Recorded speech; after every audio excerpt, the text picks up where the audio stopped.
Well, hello there, and welcome to another episode of Warbird Wednesdays. My name is Fred Bell. I am the Vice Chairman of the Palm Springs Air Museum. Today is a momentous day because we're open. We're actually open. And the exciting thing about it is I was able to get a haircut, which you're going to see in a minute. I got my ears lowered, but I was able to get a haircut. But if you're seeing this, we actually are open. You come see a lot of this cool stuff. We're going to keep doing Warbird Wednesdays with my today gregarious assistant, Greg Kenny, who's helping me out. We are socially distanced. Today we're doing the C-47 behind me, and I am a combat elf. I would have dropped in behind enemy lines and been a highly camouflaged elf. So does that work for you there, gregarious Greg? Yes, it does. All right, I'm going to take this off, and as you can see, my ears are lowered. I'm going to toss it off camera. Another perfect catch from my assistant, Greg. Today we're talking about a very interesting airplane, and this aircraft behind me, this C-47, a Douglas airplane, was actually credited by Eisenhower as one of the 7 weapons that won World War II. You wouldn't think about this because essentially a C-47, which is based on a DC-3, is a sky truck. It's a big moving van. But going back to when the war started, none of the military arms had a real effective way to move cargo. The Germans had the Ju-52, we had the C-47. There were other attempts, but the C-47 turned out to be incredibly reliable. And there were 10,000 of these airplanes built. There were 2,000 that went out under Lend-Lease to the British and our allies. We're going to talk about that in a second. But you can see this is our airplane, the largest airplane that the Palm Springs Air Museum flies, which is What's Up Doc. Now, interestingly enough, and Greg, I'm not sure if you can get this, but on the front of it, it has those whiskers, the antenna and the football, which is that thing, the teardrop thing underneath. That is a Pathfinder system called Rebecca Eureka, and that was used. You don't see a lot of C-47s flying with this, but this was actually the system that was used as a direction finder to triangulate in on the Pathfinder units that went ahead to set up the airdrops. They would ping out a radio signal, and the C-47 would home in on that. Now, you got to remember, at this time, there was no GPS. They would either hone in on a lot of times they would triangulate in on a radio beacon. Sometimes if they were looking, it would be a voice transmission, but radio was the way that they could do it. So that is Rebecca Eureka. You aficionados can look that up and figure out what that is, but we're moving quick today, so we don't have a lot of time. But what I want to do, and Greg, I'm going to go over here and get my model, and I'm going to pick it up because this is a big airplane, and to move around it, Greg is going to do some pickup shots and insert it into this, but I'm going to kind of cover this with this airplane so we're not doing a lot of running around.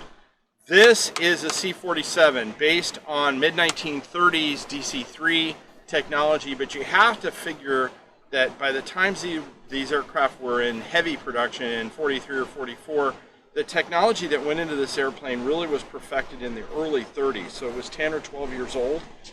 This was a 4-man crew. It had a pilot, a co-pilot, a radio operator, and a navigator. It could carry 28 paratroopers or 6,000 pounds of cargo. It could be a 75 millimeter gun or a Jeep or a whole bunch of other stuff. It was extremely reliable. This wing that it had a lot of lift, and actually I have seen pictures where they've taken off these 1830 engines and put bullets on there, and they've actually used these airplanes as a glider. This was a very, very efficient wing. Now you have to remember at that time, and we've talked about this before, they were learning how airframes and shapes work. You can see the plan view. It has a very interesting shape. One of the things that comes into play is an old law, and you can look this up. I'm not going to take too much on it, but it's the square cube law, and that basically is that, and a good modern example would be that you cannot take a 737 and scale it up, make it bigger, let's say as an A380 airliner, and expect the structure and the airframe to work, the wing. It doesn't work that way. That law goes all the way back to Galileo, and I want you to look it up and understand what I'm talking about. But so that meant that every time they upsized an airplane, they created all kinds of structural issues and lift issues with the wing. As we learn more and more about aerodynamics, that became less and less of a challenge. But in the early days, a lot of times what they would do is they would just take a design and then they would keep making it bigger. And what they figured out fairly quickly was the structure could not support the weight of the aircraft. And then they also had lift issues. So by this point, they were kind of figuring that out, and they were figuring out the lift issues with the wings. This aircraft has two 1830 engines on it. It's a twin-engine airplane. As I said, it could carry a bunch of paratroopers. You have a little navigation dome there, and one of the things about this was, remember, we talked about the direction finder. The other way that you navigated these airplanes was kind of like a ship. The guy would go up in that navigation dome, and he would get position of the sun or the stars. He would try to figure out how fast the airplane was going, and then he could triangulate. But this was very, very rudimentary technology. The C-47 had a clamshell door on it, so you could get in. That was a big difference. There were a little over 300 of the C-53s that were essentially a DC-3 airliner. They didn't have the reinforced floor, the clamshell door, or the tow hook, and I'll talk about that in a second. They did not have those characteristics. They were more troop carriers, but they realized that the C-47 Skytrain design, as opposed to the C-53, was more efficient, and they wanted more of those, so they discontinued the C-53s, and they went on to C-47s. Now, first, Fred fun fact, if you see one of these sitting on an airfield, and there are still about 300 to 400 of them operating globally, and you look at the tail, there's a dead giveaway as to what is a C-53 or a DC-3 and what is a C-47. You are sitting at home and saying, what is that, Fred? Greg, look, Greg is my gregarious assistant is wrapped with questions, and that is, the back end of this tail is flat. It doesn't have a stinger on it, that little pointy thing. This model actually is a DC-3 model that somebody's modified, but it has a flat piece there, and the reason for that is there's a glider tow hook in there. The other aircraft didn't have it, so this tail was reinforced and there's a glider tow hook in there. That is a C-47. There are a bunch of these airplanes that are painted up. Some of the C-53s actually did participate at D-Day, but it's quite popular to paint these airplanes in invasion stripe markings, and the dead giveaway if it's a C-47 is that tail. Now, these stripes, a lot of people use these stripes. They were put on right before D-Day, before June 6, 1944, and they were put on, they're not pretty. They were put on with mops in some cases. They were done very quickly.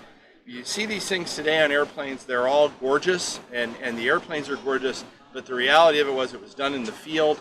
As I said, there were 10,000 of these things made, so they were all over the place. They were very rarely hangered, and the stripes were put on so Allied gunners would not shoot at them. These were identification stripes, and we talked about military insignias before and things like that. These stripes were specifically, and they didn't want to let the cat out of the bag too early because the Germans would figure out something's amiss. They were put on rather quickly before the drop. So, now let's talk a little bit about these engines. These are radial engines, and Greg, you can get a shot of that. It's like basically a frying pan flying along. You've got that big flat area there. You've got the cylinders all coming off a central cam with the propeller. What I brought out was something that's really cool.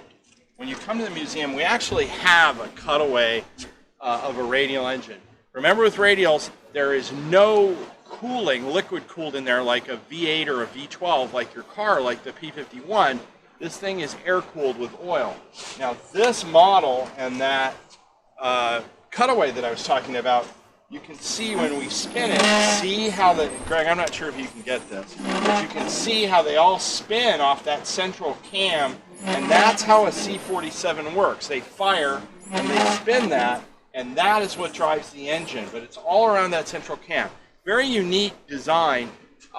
Naval aviation designers really liked radial engines because of no liquid cooling over water. They were more durable. We've talked about the tolerances are very robust, and so these were highly valuable engines in that format. As we got further into design, the aerodynamic issues about slicking up, making these airplanes faster, radials really became a problem. Kurt Tank, we've talked about him with the FW-190. Later on, another Fred fun fact, where did Kurt Tank end up after the war? And there's actually a design that was a Nazi German Air Force design, and it ended up somewhere. Greg, do you know where that was? I'm going to let you go out and look at it. It ended up in Argentina. Don't cry for me, Argentina. Kurt ended up down there under an assumed name. He went on to do some stuff, but he took one of his designs and he went down to Argentina, and the Argentines actually were thinking about building an air superiority fighter. I'm going to let you go out and look at that, but that's what happened to Kurt Tank. But he was very innovative, and he played with the cowling design on these radials quite a bit. He, on the Focke-Wulf 190, the FW-190, got it about as refined as it could be around that radial engine, but even the Germans late in the war abandoned it and went to other designs because it was just too difficult above certain speeds to slick the airplane up, to reduce the drag to the point where the airplane could be as competitive as some of the V-12 models, and then obviously jets kind of knocked all that out. Now, Greg, I'm going to move over to this side, and we're going to go over. You follow me here. I'm walking. Oh, Greg is moving. We do not have a steady cam. Gregarious Greg is the steady cam. So I hope he stayed with me. I think I'm still in frame. Now, this airplane, What's Up Doc, I want to talk about this. And this airplane actually we talked about stories, human stories, and you can come back and read about this story. This airplane is, again, named after a person. This was Paul Doc Jones. He was career Air Force. He retired. His nickname, he was the co-pilot of this airplane. His nickname was Doc. What's up, Doc? Doesn't that work, Greg? It works. So he was the co-pilot. The crew voted on another name. This is the one they came up with. He actually painted the insignia on this airplane, the nose art on this airplane. So this airplane is actually tied back to a very specific person that flew it. Now this livery, how this airplane is set up with What's Up Doc, this aircraft flew everywhere from D-Day, the resupply at Bastogne, the Operation Varsity, resupply at Market Garden. And I'm just throwing things out there. Historically, they're in a certain order. You can go out and look that up.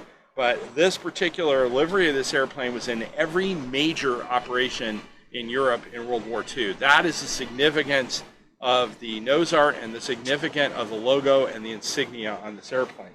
Now, specifically, let me give you another Fred fun fact. You ready, Greg? This is a fun one, and there's a little debate on this, but we'll throw it out there. These aircraft, and this aircraft was originally built and sent to the British under the Lend-Lease program. And not What's Up Doc, but this particular airplane. Now, when it went to the British under Lend-Lease, they called it, Greg, you ready? Dakota, right? Now, Dakota was an acronym, and some people say that the reason it was named that by the British was, you ready? Douglas Aircraft Company Transport Aircraft, Dakota, the acronym. Now, people debate that. It may not have been that, but it flew for the British.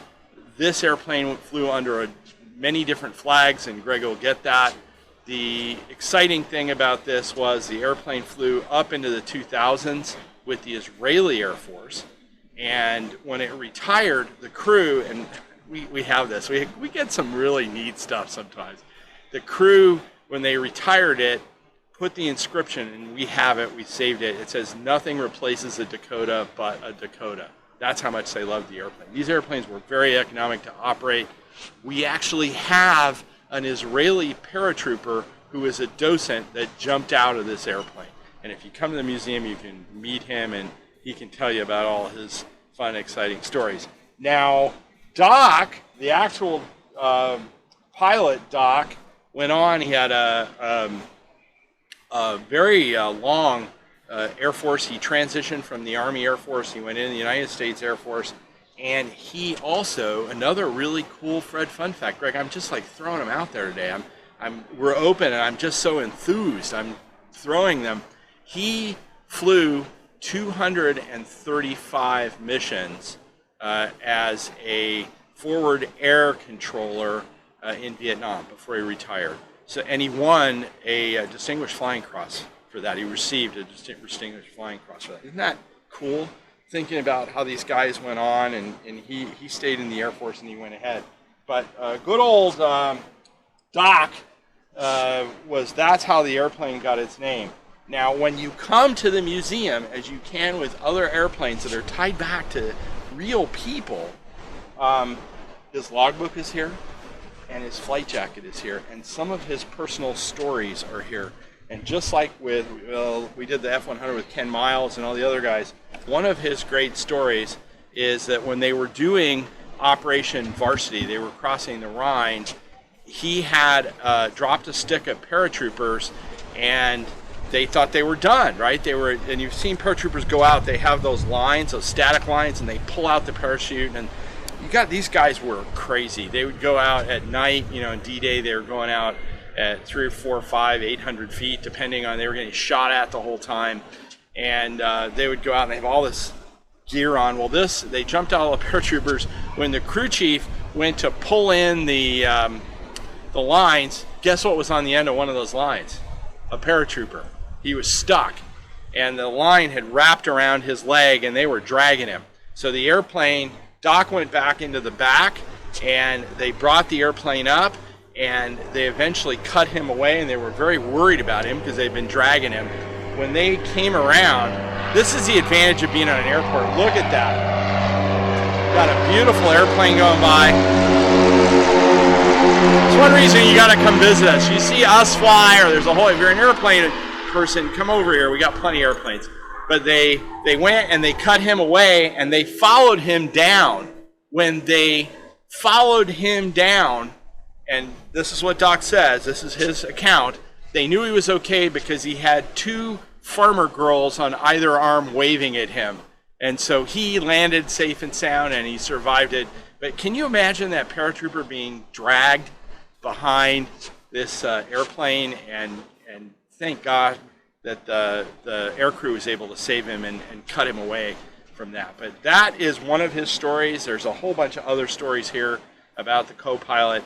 Now, this airplane, the one thing about this airplane, and Greg will do some pickup shots, is visibility is not great in here, and this is just really thin aluminum, and we actually have Stan, one of our paratroopers that Greg can get a picture of in here, sitting in here, but that's all that's between you and flak and being shot at in this airplane. It is absolutely terrifying when you think about it. Very little visibility, and then if you got hit, if this airplane got hit, there was only really 2 ways out. There's a door here, and there's a thing called the sausage door here. You can probably figure out why that's called the sausage door. If you open that door and that propeller's spinning, guess what you're going to be? Grade A USDA choice sausage, because you're going to go right through that propeller. You're not going to be able to get out of this airplane in this hatch, and Greg can get a shot, hopefully, of that. These crews were incredibly brave when they were in combat because of the fact that if this airplane got hit in combat, the paratroopers might get out, but the air crews didn't. And there are a lot of stories about that. You can look them up about these guys keeping the airplane level as the crew got out, the air crew or the paratroopers, and they rode the airplane in. You were not going to bail out of this airplane very easy. Now, what I want to do today is I will get my stage 2 out. There's another fine, that looks like a Boeing product there. We'll let him go by. Now my stage 2, I'm really afraid of this one, Greg. I am terrified of this. Not only that the label looks a little worn, but it is Sprecher Puma Cola. I don't know where it's a craft soda. Greg has looked this one up. Now the scary thing about this is the label looks a little old, and Greg may be doing his best to poison me. Now on my stage 2 today, I want to salute all of the C-47 pilots during World War II, especially Doc, and thank you to the family for making sure that we have his artifacts, and all you guys who showed no fear. Salute you. All right, Greg, are you ready?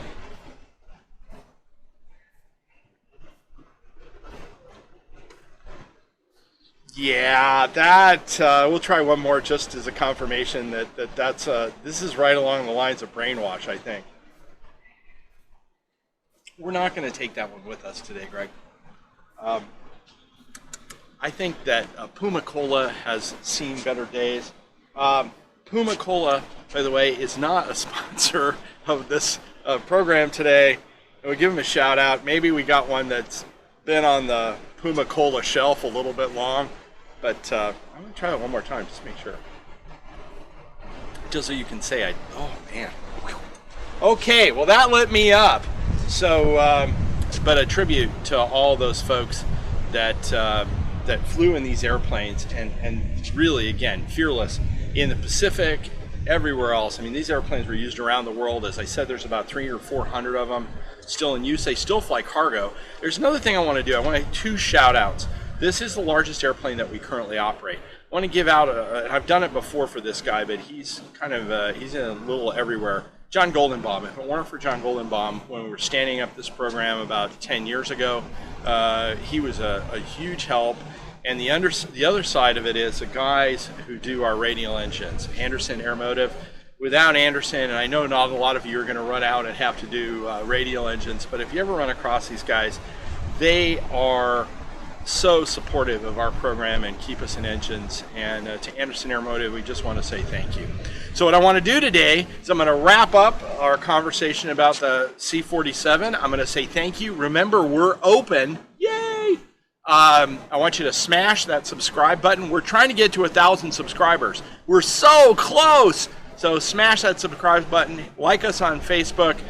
Go out and check our web store for all of our fun stuff. We've got things up. We're gonna, Greg, what are we putting on the web store? The What's Up Doc, the t-shirt. Greg is mute. I don't have a t-shirt with me today because it's outdoors, but you could go out on the web store and get one of those What's Up Doc t-shirts. And I want to say thank you. My name is Fred Bell. I'm here at the now open Palm Springs Air Museum. We'll see you soon.